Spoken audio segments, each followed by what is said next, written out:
killing bush. I've got him at gunpoint. They're pulling them out.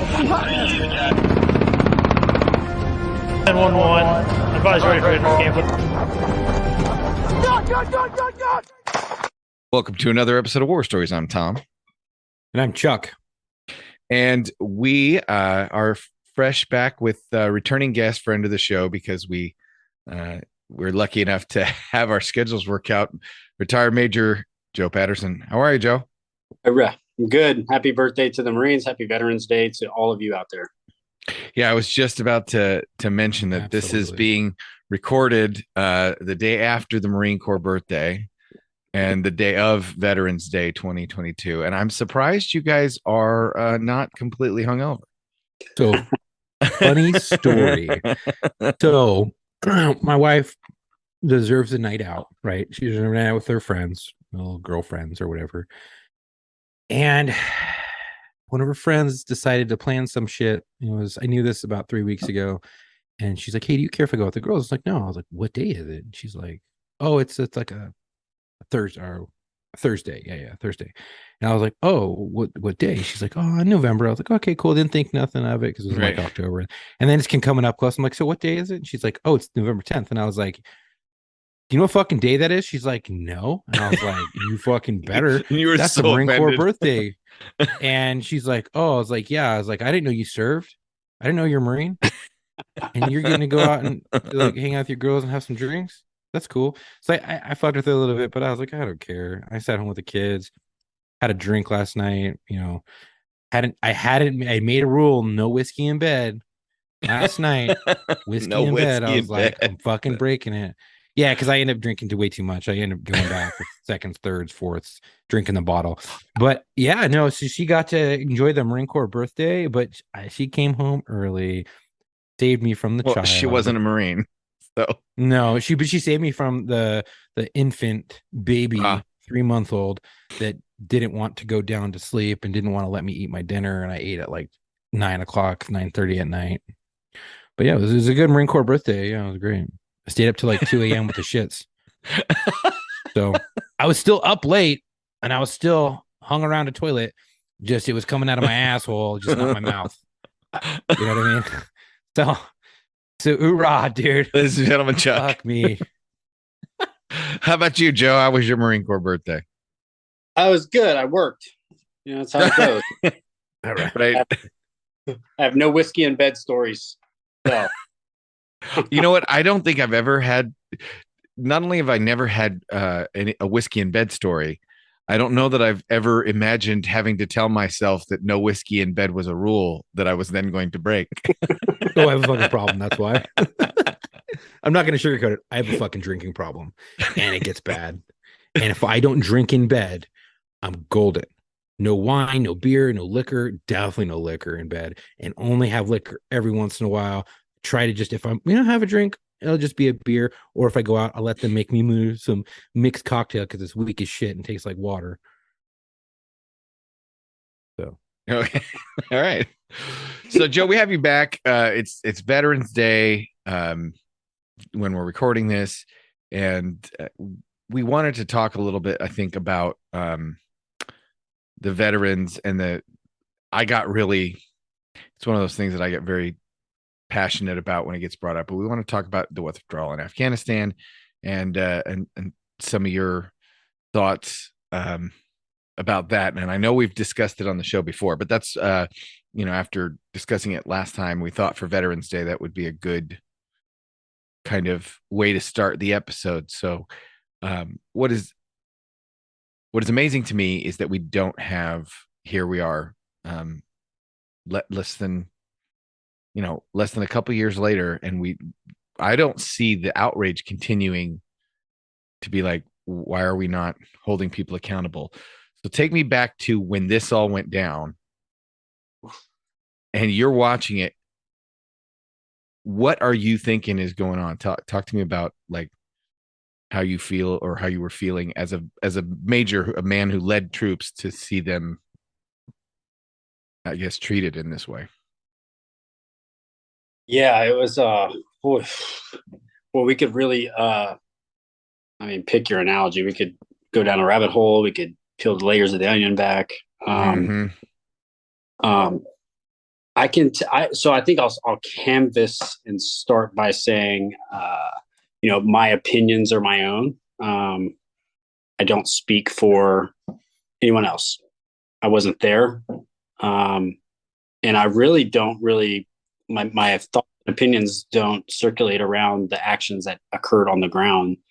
They occur with the decisions that were made that led us to the actions on the ground. So, I think just to start, like the first thing I did was cuss a lot and hate a lot. There was a period where I was embarrassed to be an American. There was a period where I thought about moving out of this country.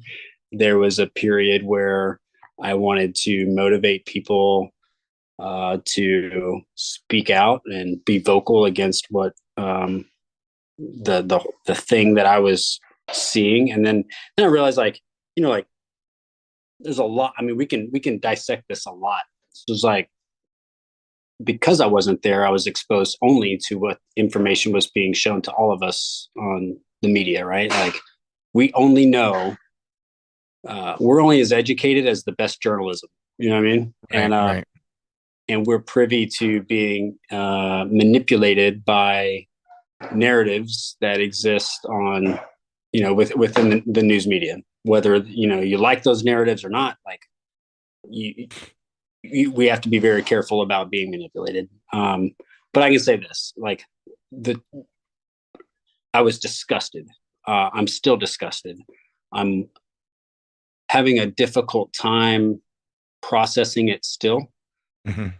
It's hard for me, and I'll just say me. I do know a lot of guys and gals who served who feel the same way, but I'll only speak for me. I feel betrayed. I feel upset, bothered, disgusted, motivated, because I feel like, and I haven't been able to shake this. And I think because I'm among you guys and your listeners who probably can relate in some way, shape, or form with, I feel morally wounded. I was sent to a place to do the big nation, and I took life. And after you take life and you look back on it at years to come, you want to know, like, it was meant something. It was for a reason. Like taking life sucks. Like at the moment it doesn't suck, right? Like, but when you look back, you start to age a little, and you have the luxury of time and hindsight because you survived something like that. You look back and you start to realize, like, okay, these were human beings that were participating in a conflict in which they felt morally obligated to participate in. And so, like, when you're fighting, you dehumanize, at least in the military, you dehumanize the enemy, right? Like, they're not human, they're evil. But when it comes down to it, like, if someone invaded this country, or occupied this country, or came over to this country to tell me how to live, I would probably pick up arms against them also.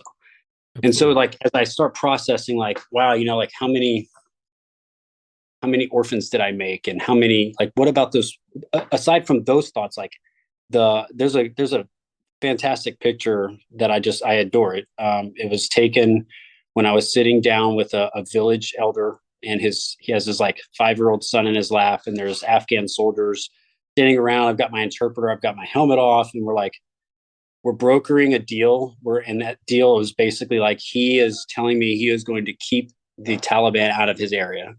And that, in the Pashtun culture, like, when they give you a promise, they will stick to it. And they did. Right. And for those of you who don't understand Pashtun culture, that's the lone survivor culture. That's we will take you in at the expense of even our own lives because we promised we would. It's very, yeah, that's Pashtun. You have to think of Afghanistan like you think of any other country or any other people.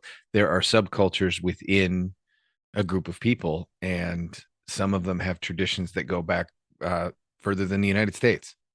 Yeah. Imagine that. The Pashtun culture is like the Marines of the tribes in Afghanistan, right? Like they are. It's like my word is my bond. Yeah, they're extremely Yep. brave. They're loyal. And like if I had to pick a group of people that I would be fighting, that would be who I would pick, because you don't want to, you don't want to go to the Super Bowl and win 50-0, like you want a good game. But that, all that said, like there was, here I am telling, like I've won these people over. I haven't won these people. My Marines and their actions and our example and the things that we offered were winning these people over in the most violent place in Afghanistan in Sangin of 2010. And they decided that they wanted to fight for their own freedom, right? So and the question that they asked, and I'll never forget this, was like, how long will I be there for? Right. And I was like, well, I'll be leaving in 7 months, but the guy that will come in after me will carry the same, promise to you and your people and all these things. So basically, long story short is like, we told them something, and those things that we were telling them were coming from, our strategy and our orders from our higher people who told us to tell them these things. And I do believe that the people telling me to tell the people that believe that at the time, it's 2010, like that is accurate, right? Like, and so as soon as I heard about the Taliban taking back over Afghanistan and us talking about like we are withdrawing tomorrow kind of stuff, like that was my first thought, was these poor bastards. Like, and I happen to know that a lot of them didn't survive after we left, first foremost, but then after, the withdrawal, like those people who decided that they wanted to pursue freedom, that idea didn't make it, right? And so like we didn't keep a promise, and so then I go back to like moral injuries. We killed a lot of people, and we told a lot of people a lot of lies, and not knowing they were lies, but they turned out to be lies. And it's just a sad situation. And it makes me think like, and I know I'm talking a lot here, but this is something that sits with me every day, is like, when I die one day and I go to see my maker, was I a murderer? You know what I mean? Like, right. Because my country told me to go do it, and it was the right and just thing to do. Mm-hmm. Okay, roger that. I go and execute those orders. But was it the moral right thing to do? And the people we killed we were defending ourselves, but we were defending ourselves because we were put into a place where we had to defend ourselves, because we were sent to a place where people are going to try to kill you for being there. Right. What is the greater good? Yeah. And it's right? like, it hurts. And I mean, I can go down a number of other issues, but I think that's the big for me. It's like, the Marines that I lost, the guys and gals that are out there today, who don't have legs and arms, who are suffering from mental health issues, from wounds that you can't see, the ones who were killed. What about the mother of Irvin Siniceros, who gave his life protecting us? For what?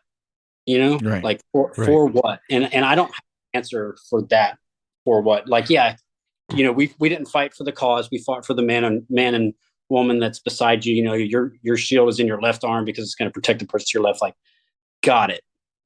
But the truth of the matter is, we did that, but we were sent there. You know what I mean? Like, had I never been sent there, had we never been sent there. I'm not trying to the courage and the just the great things that the American man and woman military service member brought to the fight and over there, and the examples that were set were good, and they should not. I'm not trying to piss on those. What I'm have a huge problem with is the leadership decisions that were made. And just to be clear, like, I don't think we should have stayed in Afghanistan forever. I also feel like maybe we probably shouldn't have been there as long as we were in the first place. What was the mission? Don't really know. My mission but how did that fit into a grand overall strategy? Don't really know that. Yeah, the not the why am I here as in your house, the why am I here as in life, right? Like there's the why am I on this, battlefield? Well, I am on this battlefield to take that objective. But you're talking about the grander sense of why am I in this country to begin with? Yeah. And I can only I think for me, I feel like when you talk about your objective and what you accomplish, those are two different things. One is what you tried to accomplish. The other one is what you actually did. Right. And sometimes when you're sent there with the term, we throw the term good faith around, you're sent there in good faith. You believe that the people sending you are acting in good faith and that you're then going forward and doing those things with the understanding that they're not lying to you and that they will keep their word to everybody they make it to. And then when they don't, it does seem to alter that outcome of, man, I was I a stormtrooper? Was I on the road? You start to question these things like who was I working for? Yeah. When they don't keep their promises because you expected. So then I feel like the difference becomes, was it sacrifice, right? Were all these lives lost a sacrifice? And a sacrifice is something done for the greater good. But if there is no greater good, then it was just slaughter, because if nothing comes out of a bunch of people dying, it's just the atrocity of a bunch of people dying. But if something good can come out of it, then it elevates it to a sacrifice. And that, I think, if I were to guess, would be where the bad taste in hindsight, like you were fine with it then, but now it's like, you ruined it. Yeah. It's like, I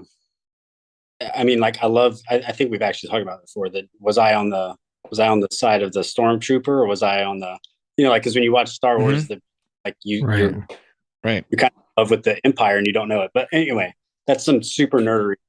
Right. I can only imagine those feelings that you have are stronger because you look at a country as ours. It's so easy for them to give up Afghanistan.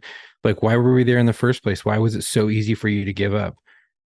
And I could only imagine those feelings are so much stronger after that happened, because you're like, what the fuck was the purpose of us being there then, if you're just going to give it up so easily and leave everything there? So what was the point? Why were we there? I can only imagine those feelings are so much more now, and they're amplified because, you look at Iraq, we're still there, and you're like, we're there because of oil. That's why we still hold a base there, most likely. But you look at over here, and you're like, okay, well, weapons of mass destruction. There's the reason why we came into Afghanistan. We're trying to. There was 9/11 happened. We answered to that, and then we moved into Afghanistan because we're following intel, we're following this, we're following that. These are where cells are, and these were terrorists are, and we're trying to fight. You have two different things. You have Iraq for WMDs, and you have Afghanistan for terrorists and Al Qaeda cells and Osama bin Laden. And people conflate the two, like they're very different reasonings. But it's so easy for them to give up, Yeah, I can imagine. Like Afghanistan was the Taliban government, right? Like they were harboring and training, and like it was basically a place where you could go to like get a degree in terrorism. Right. Right. We overthrew the Taliban. Uh-oh. Yeah. Pause. Press play. Yeah, Taliban, like Afghanistan was just the breeding ground for, is like where you go to get a degree in terrorism, I think is what I was talking about. And we went there and we toppled them quickly. They fled, and then we shifted to Iraq and then back to Afghanistan. And when we went back to Afghanistan, like this is Joe's opinion, right? But like, here's some questions. Like we wanted to invest a bunch of money to bring people electricity who had never had electricity before, because Western thought says they should have electricity, that they'd be miserable without electricity, right? Right. So we build electrical plants and we put all these people to work, and we spend all this taxpayer money to bring them electricity. No one ever asked the question, you guys want it? You know? Right. And the answer is no, we're fine without you. And so when we turn over the electrical plant to the Afghan people are like, we didn't want it in the first place. We're not going to work it there. So that's gone now. But it goes back to like, I mean, keeping it at the tactical level for me was I was responsible for, 137 people, humans. I was also responsible for 4 villages and a market area. And those ultimately, in the time that I was where I was, we accomplished our mission, and we got the people to invest in their own future and stop growing poppy and grow corn and wheat and things you can eat, right? Like we did all these things. And now I'm looking back and like all that was for jack and shit, because that town that I was in was overtaken by the Taliban as soon as we pulled out of that area, well before the withdrawal a year ago. So like town, that area toppled, as soon as American military left it. And so that was like, this is where I start getting really pissed off, because there were signs that this would happen years ago. Right. And so like make preparations for like, hey, we are going to leave. Right. Like, but the thing that bothers me was, aside from us not keeping our promise, like I know, because I know several Afghans who got out. They're not happy. They're more pissed off than I am. Like that's their country. Right. They like more people than not wanted what they had. And then when the Taliban took back over, they went back, 20 years to what they didn't want. And so it brings up the question, why didn't they fight? Right. Like, why didn't they fight back? And what bothers me the most was every report I ever sent when I was there was that our Afghan soldiers were not ready. Like they're not good. Right. They need more training. They need this, they need that. To find out later that those reports that I sent were manipulated somewhere up the chain and said that they're ready to go and they're good to go. So like we want to blame people like the president of the United States, right? For the debauched withdrawal. But on Veterans Day, this hurts, but I'm going to blame our military leaders who are risk averse and terrified to say the truth to their boss, right? Like it also, indicates that we have a terrible culture inside the military / executive branch where you can't speak the truth because you'll get fired. But then there's also just a lack of courage on our military leaders that are scared of getting fired, right? Like stand up and do the right thing for the right reason when no one's looking. It's called integrity. Mm-hmm. It's one of the first things, it's the most important leadership trait that we have, that is shoved down your throat from when you're a private all the way up until you retire. Mm-hmm. And it's very much absent in our senior military leaders. And I can say that now because I'm retired. I don't care. But I think senior leadership in the Marine Corps, Army, Navy, Air Force, Coast Guard has significant lack of ownership, willingness to take responsibility, and integrity. And that's like to say on this day, but that's how Joe feels. You know what? This is the way to. I say this is the day to say it, because this is about veterans. It's not about generals, right? It's not Generals Day. It's not Administration's Day. It's Veterans Day, and most of the veterans I know, with very few exceptions, are boots on the ground soldiers like you, and like some of the Marines from our Crazy Marines series that we did, and my buddy Matt. You guys are all. It's not about the Joint Chiefs. Fuck the Joint Chiefs. As far as I'm concerned, the day of the rank and file, Labor Day is not about bosses, right? It's not. No, it's about the rank and file. And so I think that anybody that says that this isn't the day for you to say it, I would argue it's exactly the opposite. This is the very day for you to say it. Well, Joe, it goes down to honor, courage, and commitment, straight up. I mean, like, and it's lacking in a lot of areas. You know what I mean? You got the backbone of the military who has it, right? But then you start getting higher and higher and higher, and it starts kind of dwindling and going away, and it becomes more political. And the honor and courage commitment goes out the fucking window. It's not just in the military. I see it in law enforcement as well. You go to a thing called ComStat, and it's like, hey, this is what's fucked up in our area, and this is what we need to work on. But they're like, nah, let's pen whip it. And it's the same shit that happens in the military as well. And the higher echelons are like, well, I don't want to have to explain that. I'd rather just have an easier time, and get don't fix the problem, just make me look good, kind of, and make like the after action reports kind of go with your own jive and your motive, so that you're not getting fucking reamed. Whereas we should be having these tough conversations saying, no, this is what's wrong, this is what's fucked up, this is what needs to change. And I think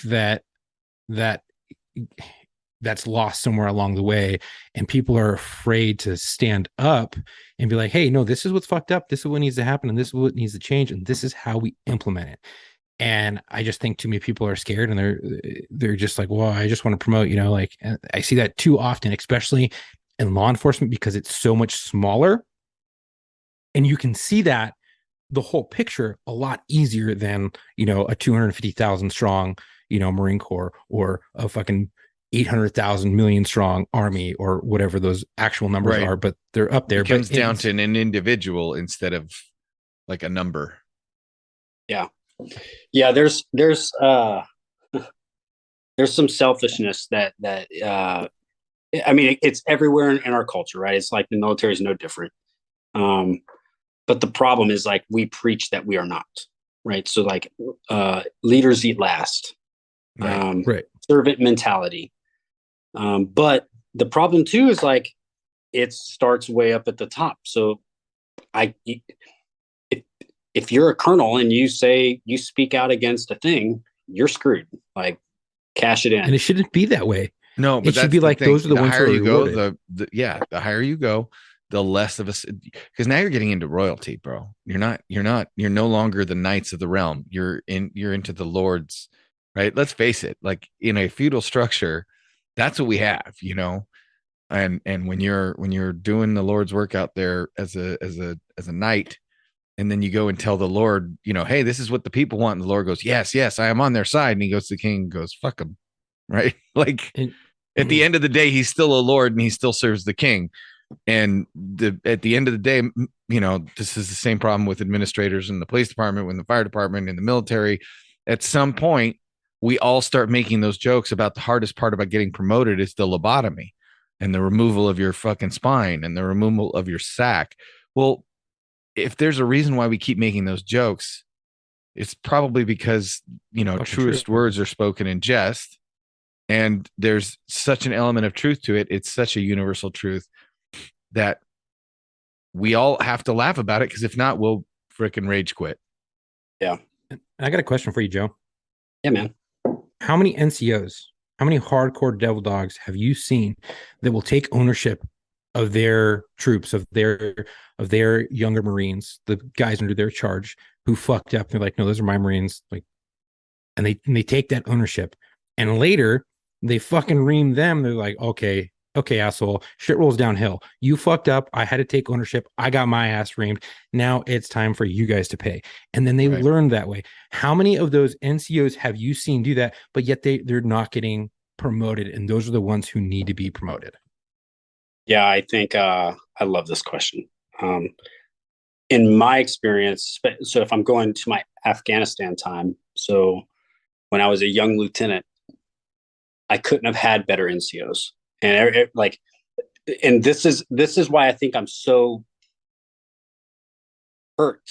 I had NCOs that would tell me as a second lieutenant that I'm wrong, right? Like, they would confront me and be like, no, we're not doing that. And then they would tell me why, and then I would yell at them, and then they would yell back, and then I would take their advice, right? Like, right. They had courage.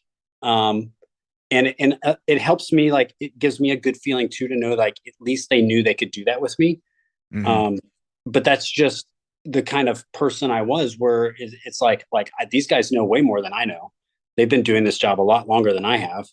I should probably listen to them, right? Like, but I think where in the NCO Corps, I think that exists still. I think where Absolutely. we're hurting is the young officer corps, and well, let me back that up. I think it's the senior officer corps, because they're breeding the culture of like, you make a mistake, you're done. Well, like, how else the hell are you supposed to learn in training, right? Like, you should fail. You should fail time. You should never succeed in training ever, because if you succeed, like, but I see too many young officers not humbling themselves enough to listen to their NCOs. I see too many senior officers unwilling to accept risk and allow their junior officers to fail, because everything has to be, we're 100% ready. And as a result, you're seeing NCOs turn into senior NCOs, or staff NCOs in the Marine Corps, as we call them, who model that same risk averseness that we see in the young officer side. So like, it's a problem that, and sadly, like, typically only serious warfare fixes, right? Like, when you have to cut all the bullshit out and live in the field and like be a Spartan, and that tends to be where things like that get ruled out real quick, because, well, the weak ones don't make it. You know what I mean? Right.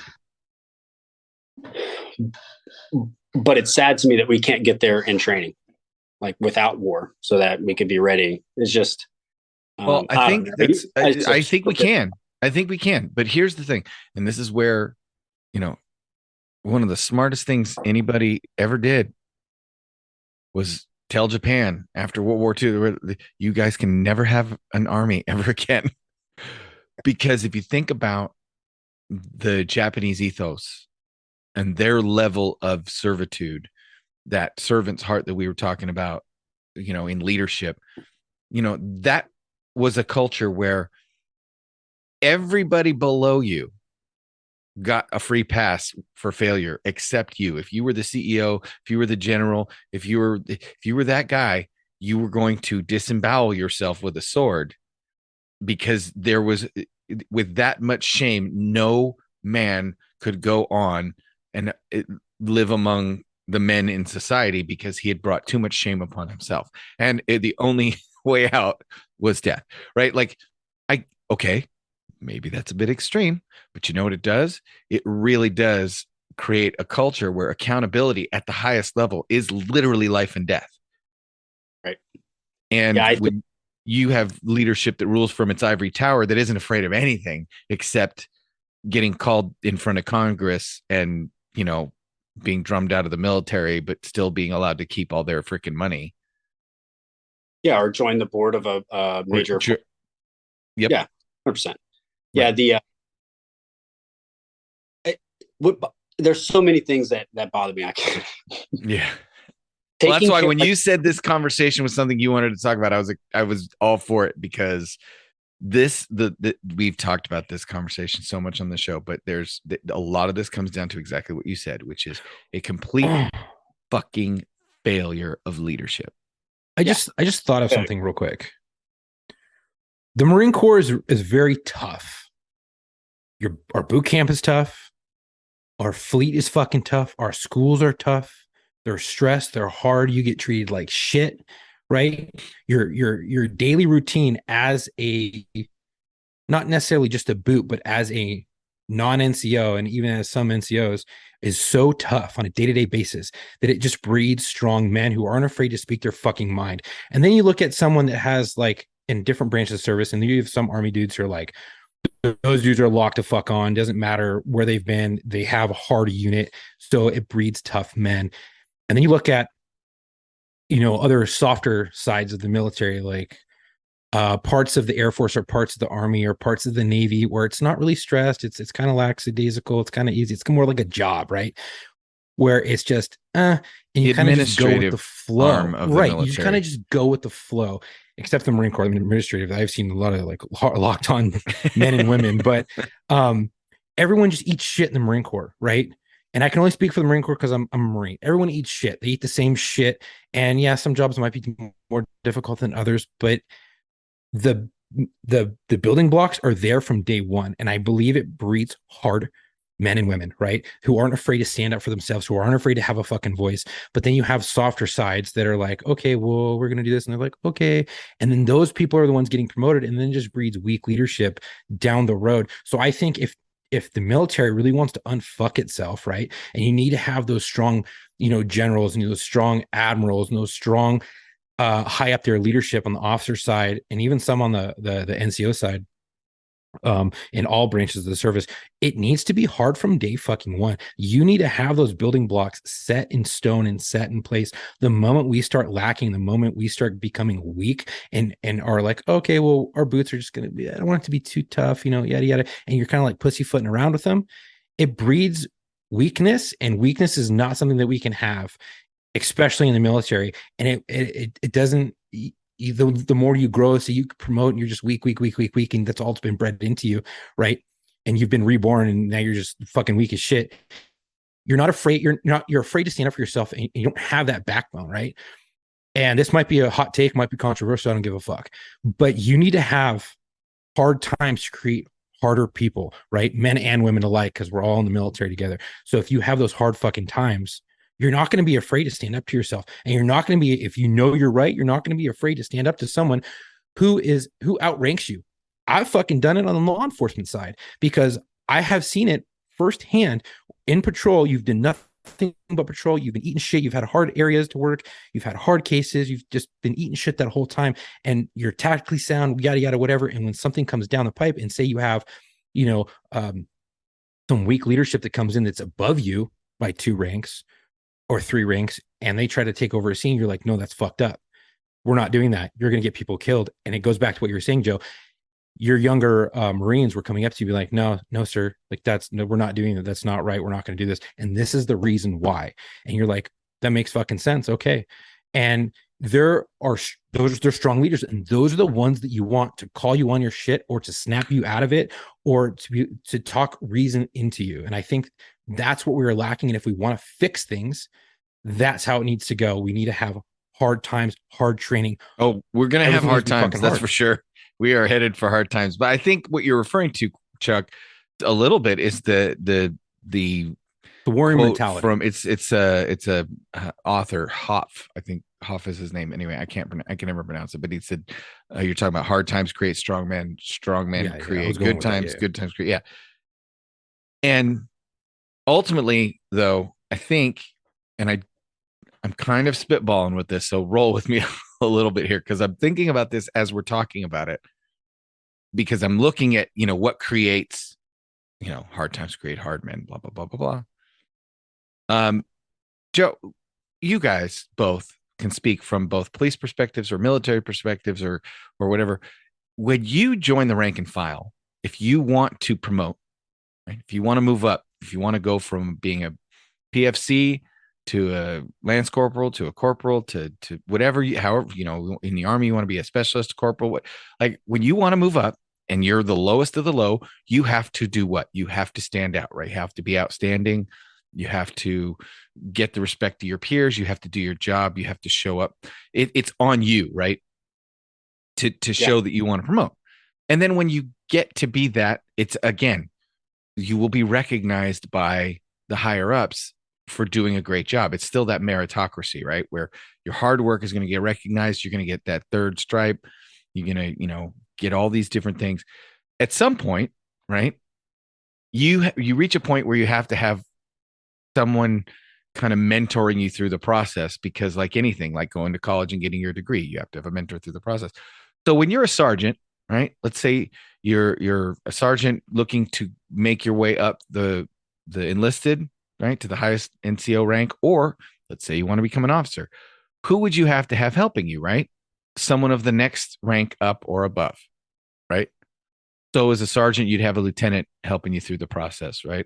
And the lieutenant would be like, I respect and admire that young man, and I'm a hardworking leader myself.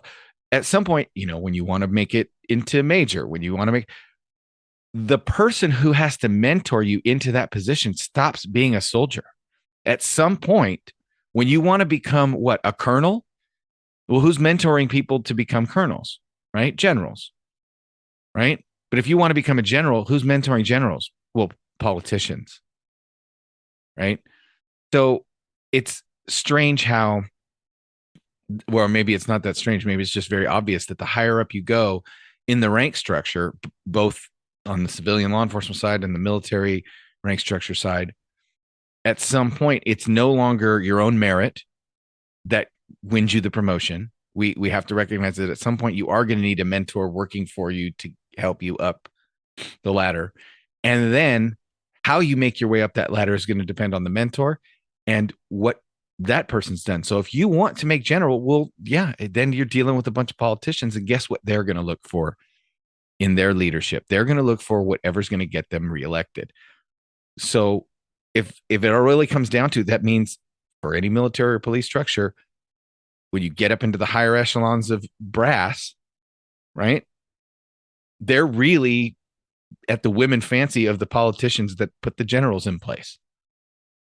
So I think that's just an overall weakness that's inherent in the system that would have to get addressed somehow and make it that, you know, politics can't interfere in our military structure. But I don't know how you do that. So I think I think all the points you made are accurate. I think there's a piece there that's left out, and it's sadly, I want to say, like, when I came in, it was more prevalent. But everything you just spelled out is pretty much how it goes. Now, there's a few, it's a very small percentage that still see it this way. I think everyone will tell you, I think senior military members will tell you that they would agree with what I'm about to say, and that's how it is, but it's not. I'll tell you. Right. That's how it should be. And that's how they want it to be, but that's not the reality. And what that is if I am doing the leading thing the right way, which, by the way, like, whether you're enlisted or an officer, you're a leader. Which direction are you leading people is the question, right? So if you're leading the right way, your quote unquote followers will model their behavior after you. They will watch you in every little thing that you do, and they will start to adopt what you do.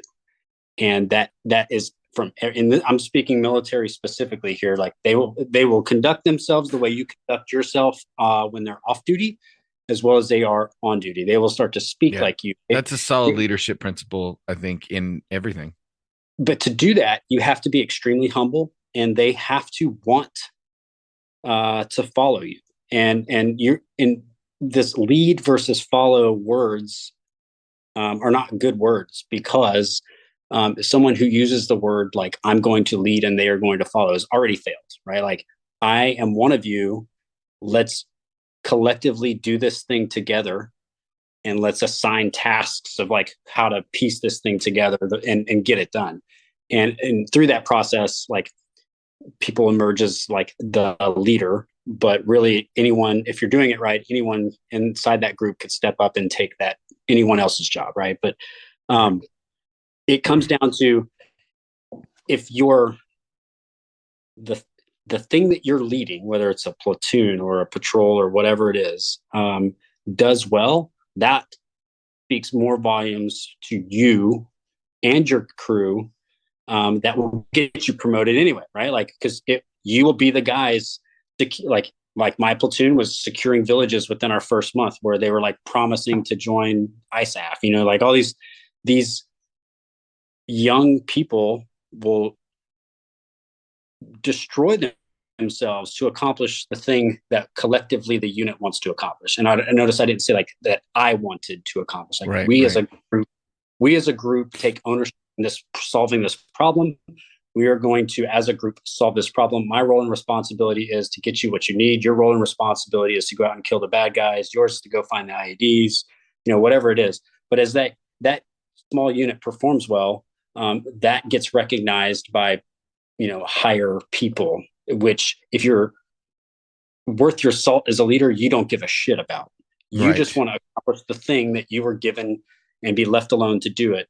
But I think too many, and then you take that small tactical example and expand that through whether it's law enforcement, fire, like any place where that requires strong leadership in crisis type situations.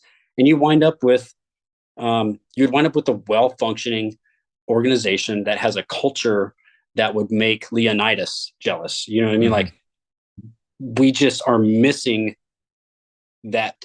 We preach that a lot, Right. missing the actual doing. Like, when I was a major, I was someone's Marine still, right? Like, I'm a mid-grade senior, staff officer.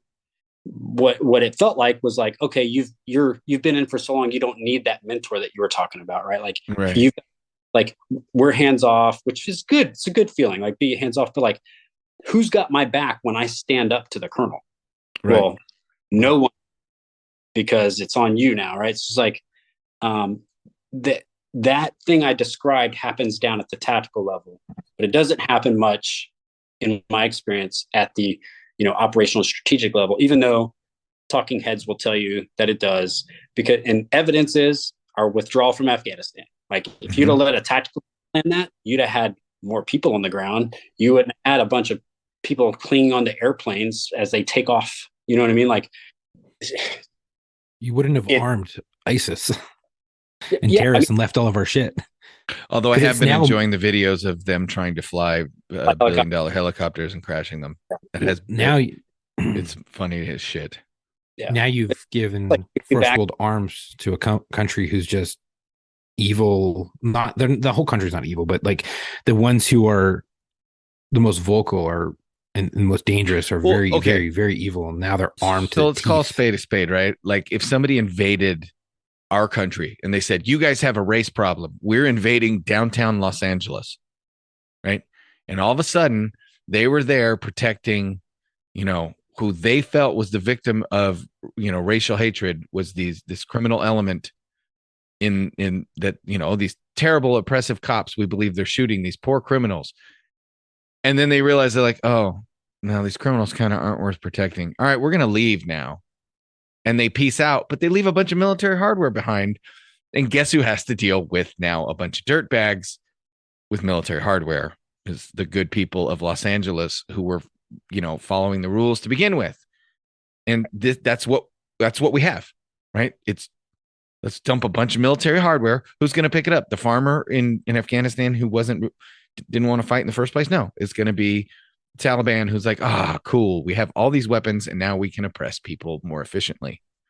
So let's not forget also too that when we originally went to Afghanistan in 2001, we went to overthrow the Taliban government, right? Like, right. And now we're saying, here you go. Just kidding. Yeah. Here's back. We got you a gift. All right, you guys, we put you in the penalty box for 20 years. You learned your lesson, right? Okay, we can go now. Yeah. No, Meanwhile, bullshit. I've got mothers and wives without husbands. Yeah. And It's a fucked situation. Where I struggle at is like, none of them have asked me, like, we haven't had these conversations. I fear the day that these conversations come up because I don't know how to answer. Like, I think I would answer it fine, but like deep in my heart, like, what was it for? Like, But see, you don't want to tell them that. Yeah, I would not. But like, if just us here and all your listeners, right? It's like, because I'm assuming a lot of these feelings are, translate Universal. well across. Mhm. Yeah, they're universal. They probably translate well across. Like, if you've lost your partner for some crazy, stupid decision made by someone else, right? Like, it hurts me, and I don't know how to look this mother in the eyes and say, I'm sorry. Like, he saved, 3 of our other guys. But like, the next question would be like, yeah, but Why were they in danger in the first place? exactly. And that hurt. And then it's like, and then I start, I start really spiraling and thinking about, like, okay, well, what about the bad guys, quote unquote, that we killed? Right. And like, what about their kid? Like, their kid also, that young man or girl doesn't have a father or older brother now because of us.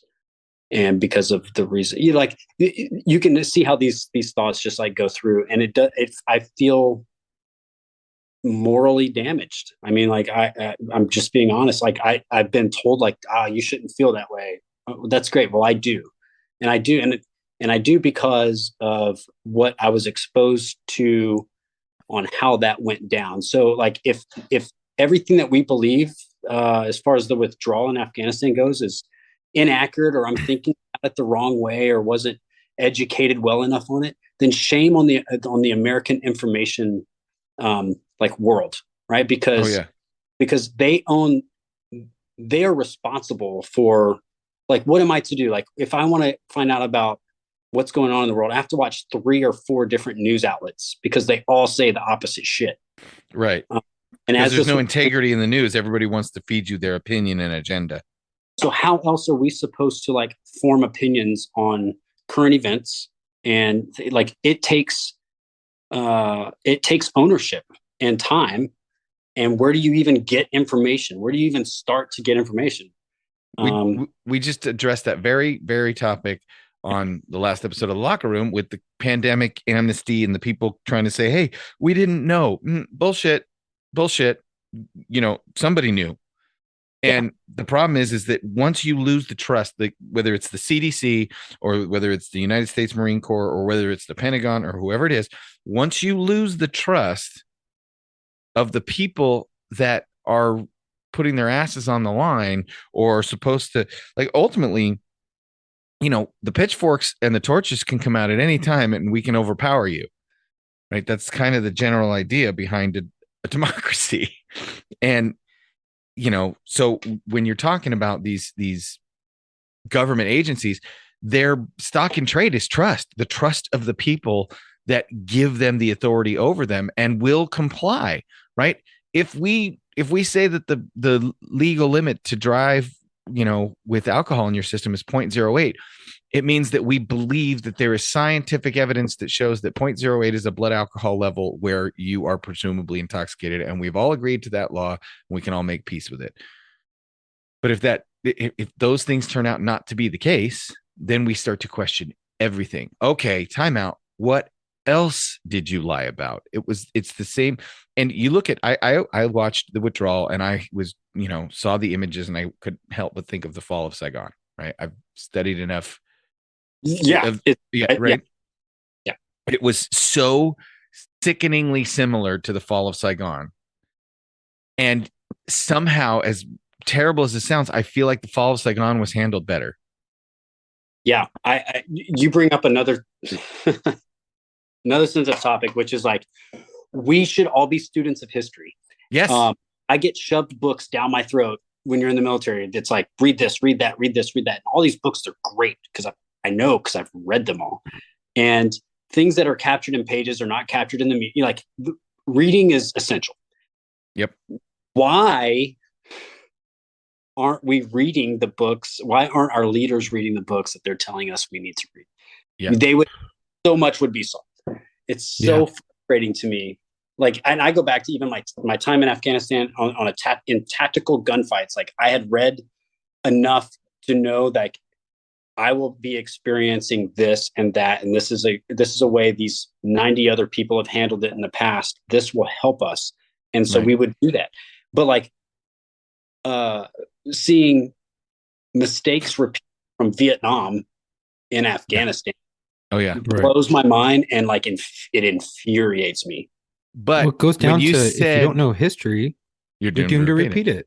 Yeah. But when you said that it made you question how you even felt about everything you did over there and why you were over there to begin with, it made my heart go out to all the Vietnam veterans that we saw stories of growing up, you know, whether it was through television or books or, you know, pop culture or whatever it was, that were telling us the stories of these broken soldiers, these men who came home and for decades after Vietnam questioned, why were we even there to begin with? What was I doing? Was what I did right?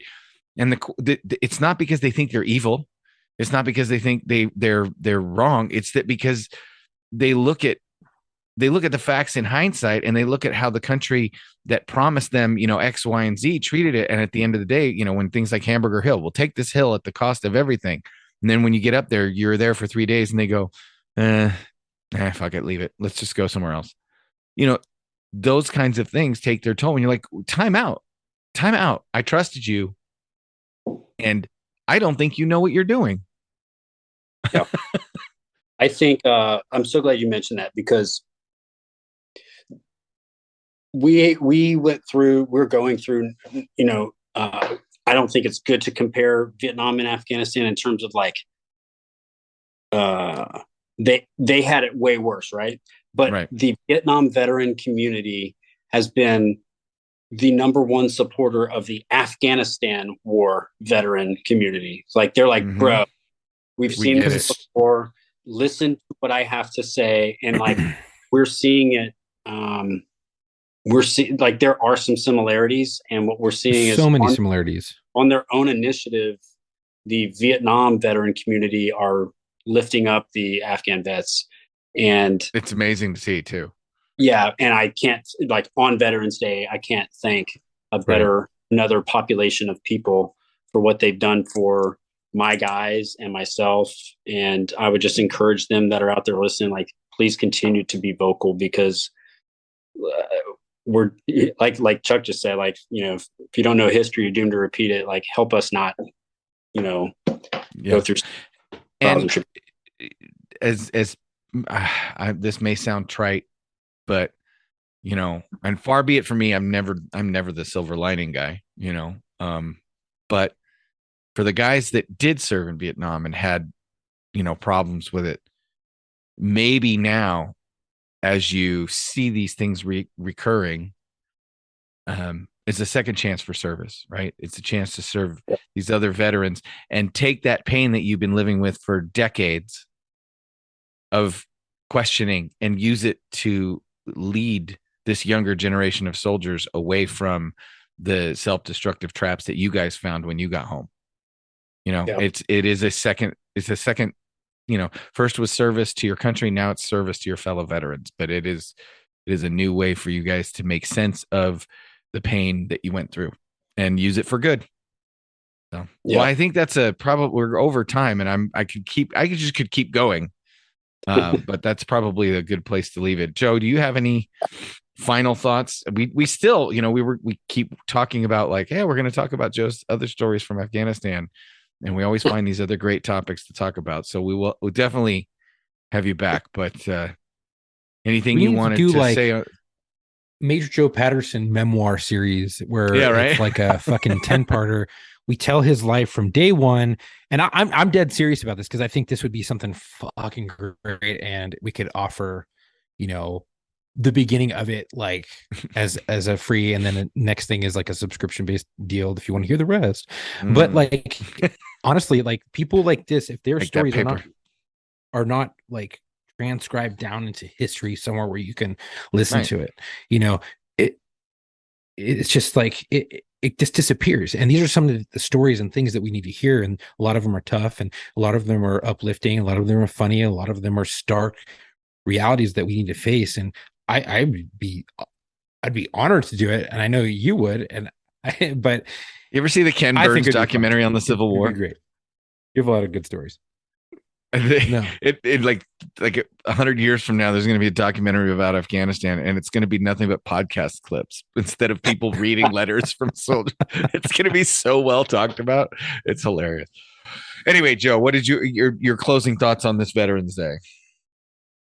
Yeah, I think, like, brought up a lot of touchy topics, but like, I serve my Marines. I serve them still. And if, anything I said ruffled anybody's feathers that's out there, I don't give a shit. I'm here I'm a patriot. I swore to protect and defend the Constitution. I will continue to do that. Against all enemies. Yeah, foreign and domestic. And I would continue to do that. And I feel like that's kind of what I'm doing by voicing some of these things, which is like, I'm not happy with the state of leadership that persists within our government and the military. I think we can do better, and I think we have to do better as we prepare for a future fight. If we don't, we're going to learn some hard lessons really fast in that future fight, and it'll be America's treasure that pays the price. And I think there's probably no better topic on Veterans Day than to just remember that we have to do better especially in the leadership positions, like the privates and PFCs and, lieutenants that are there right now, they will be the colonels in our next war. And so I hope they're studying, I hope they're reading, I hope they're learning from these things that we all talk about. And I can't thank you guys enough for giving me a platform to say that stuff. So thank you. It's scary to think that the next Mad Dog Mattis, who considers himself a warrior monk, will be potentially quoting something he heard one of us idiots say on this fucking podcast. That'd be awesome. Cool. All right. Oh, that's a humbling thought. And makes me want to take this a lot more seriously, but I know I won't. Chuck, the shirts, by the way, I'm wearing one right now. Can't see it because it's cold here in Idaho. And dude, it's literally like 24 degrees. So I'm wearing a hoodie over my brand new War Stories shirt. But they came out awesome. The design's cool. So much so that Chuck and I are already talking about working on a second design. And I just had a thought. You guys tell me what you think. Maybe our listeners can tell me what you think. The slogan or the phrase for our next shirt that's going to appear on it, because this one's an FAFO shirt, should be either against all enemies, period. Like that just says against all enemies, or a shirt that just says foreign and domestic, and we'll have beers. I dig. So we'll have to figure out what some of those ideas are. Chuck, take us out. Okay, well, first I'm going to do a dedication. This dedication is going to go out to all the veterans out there. Thank you all for your service. Today is Veterans Day as we're recording this, and thank you all for your service. Without you, freedom would not be fucking possible. Major Joe Patterson, thank you so much, because without hard leadership like you and without good leadership like you, we'd be fucked. And you make freedom possible. So thank you for that. Thank you all those who are currently serving. Thank you all those who have served, and a dedication to all those who have lost their lives and the pursuit of freedom. We thank you. Both here and abroad. Yeah. And freedom wouldn't be possible without it. Yep. And as for everything else, we're going to be coming up with some cool designs. The shirts are doing well. The shirts are doing really well. Better get yours now. Yeah, they're going to be done soon. We're going to be doing some cool designs, and there's going to be a cool little sticker pack that I want to do. And I know Tom wants to do. I've talked to him about it. Of some of these cool fucking designs, and the ones that gain the most fucking traction are the ones that we're going to be throwing on some shirts, and they're going to be one-offs. So if it comes out, that's the only time it's going to come out, unless we make it onto a shirt. So when it comes out, you'd be remiss if you didn't buy it. Did we show you the shirt there, Joe? Yeah, I sent it to him. Yep, we did. He sent it to you. Okay. Yeah. Thank you all today for listening. If you like today's podcast, please go and follow us on our Instagram at war_stories_official and our Facebook at War Stories Podcast.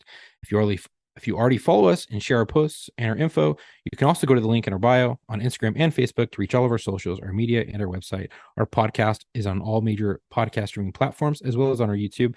If you want to support us, please go to our website at www.warstoriesofficial.com and grab some gear.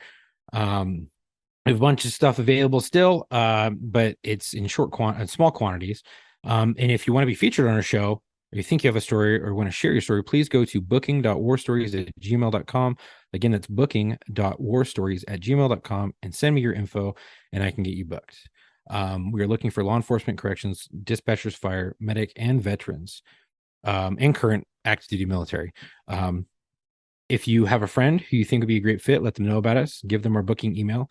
And then just give them a quick heads up or talk to them about us first, so it's not like we're not doing a cold call and they're like, who are you? Right. Or they don't answer or shit.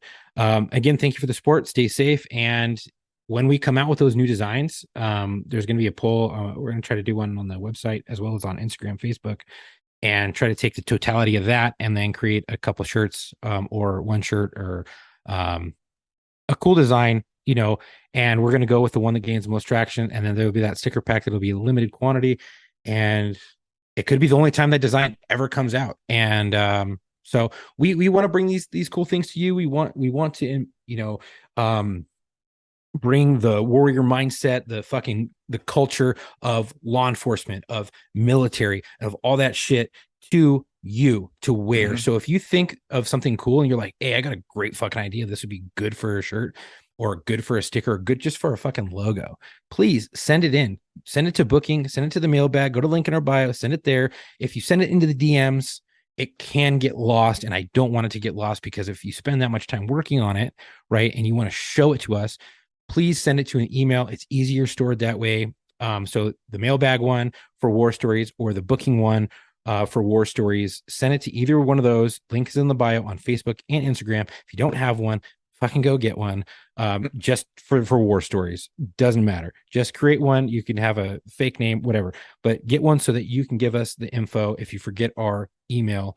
And then you can always go to the website and talk to us there and you can send the logos there. Like, hey, this is a great idea. I have this fucking whatever, and send it there. And then, hey, if you're one of the lucky ones, it may be a shirt, and you could be like, wow, I fucking did that. So it's cool ownership, and let's all take ownership of this podcast, because without you, this shit isn't possible. And without all of you, these stories can't get heard and can't be talked about. And this is what's going to encapsulate our history. Because as Tom said, there's going to be some motherfucker quoting us from a podcast he heard down the road. And this is the way that this happens. We need to encapsulate the history that because there's not going to be enough books written about this shit. So we need to encapsulate this history. So please, because nobody fucking reads. Take ownership. No one fucking reads. Anyway, audiobooks. Hopefully they'll figure out why reading is so important later. But until then, I want to again thank Major Joe Patterson for coming on the show. We love having you. Yes, thank you. Until our next episode, happy Veterans Day, and come home with your shield or on it.